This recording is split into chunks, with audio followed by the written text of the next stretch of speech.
Kwa nini jiko la kupikia katika nyumba linashauriwa kuwa mashariki mwa eneo lako, mwa eneo la kiwanja chako na maanisha? Je, wajua? Mara nyingi mwelekeo wa jiko unashauriwa kuwa mashariki mwa kiwanja chako, kwani mwelekeo huo unaruhusu mwanga wa jua unaochomoza asubuhi kuua vijidudu vilivyo jikoni na pia kuruhusu maandalizi ya mlo wa asubuhi kwa mwanga wa jua.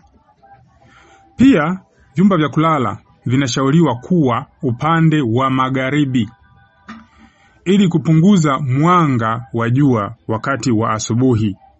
Sasa hapa inawafaa sana wale watu wavivu. Ndio kitaalamu inashauriwa hivyo.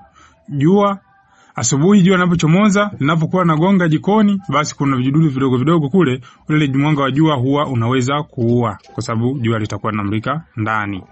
Alafu wale wavivu kufanya kazi, basi vyumba vikiwa pande wa magharibi, kwa ile wakati wa jua lile la asubuhi venye havitaweza kufikiwa, kwa maana kwamba kutakuwa na kivuli na ndani mwao mtaendelea kuwa na giza. Kwa hiyo atajikuta mtu anaendelea kulala na kulala zaidi na zaidi.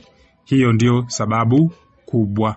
Asante sana. Wasiliana na mimi kwa namba hizo unazoziona ili uweze kujipatia ramani za nyumba bora na za kisasa za aina zote. Shukrani.